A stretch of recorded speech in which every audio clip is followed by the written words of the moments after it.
Hi, folks. Welcome to today's AI briefing. Today, I want to talk briefly about AI Slop, which is a glorious name for all the AI generated junk that we start to see all over social media and elsewhere in the World Wide Web and beyond. So, AI Slop, generally speaking, it's the stuff that you see that is clearly AI generated, is just put out there to generate content, preferably clicks and interactions that often aren't coming, and generally pollute our timelines with various different things. We see regular posts on LinkedIn with people complaining about, the AI generated content that goes out there that's supremely unhelpful. And, there was a trade off right back at the start, people generating thousands and thousands of pages of, meaningless web content so that hopefully Google would rank them higher. And of course, these types of things have come back to haunt websites where Google now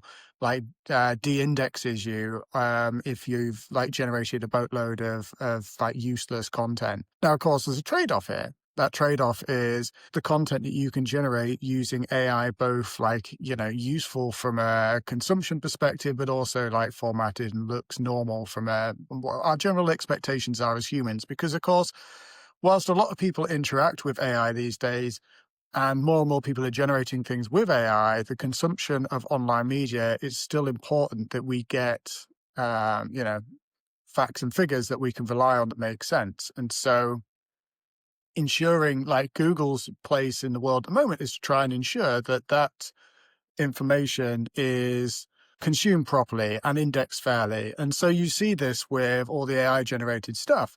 And as we get further into the world of AI and things become harder to recognize, it's not to negate the use of AI, but if you're using AI to generate a load of content, to post on social media sites, it becomes a numbing thing. Like the interactions and the quality of those interactions go down. And so what you see is AI slop, bots replying to each other and so on. And there is obviously a place for AI. Like I use it in generating these podcasts. I use it for some of the promotional stuff for these podcasts, but I use it sparingly. And I make sure the interactions I have when it comes to interacting online are actually me, as opposed to relying solely on bots. And I think that's where um, the disparity comes in, because a lot of people don't do that. But also you see these days, everyone looks forward to the Coca-Cola Christmas advert. This year's, though, is generated entirely by AI. And of course, it reduces that cost to get the thing to market, but it sort of disenfranchises the people who are looking forward to those types of advertisements every year if everything is clearly generated by AI. And I understand the reasons for it. I don't necessarily agree with the reasons for doing it. And so when you're generating content with AI, be that posts, website content, images, videos, the whole lot, just think forward a little bit and say, if you were in the consumer's shoes, or if you were trying to attract interest and referrals to your organization from somewhere else, would they be happy if all they saw was AI generated content? If the answer to that question is yes, great.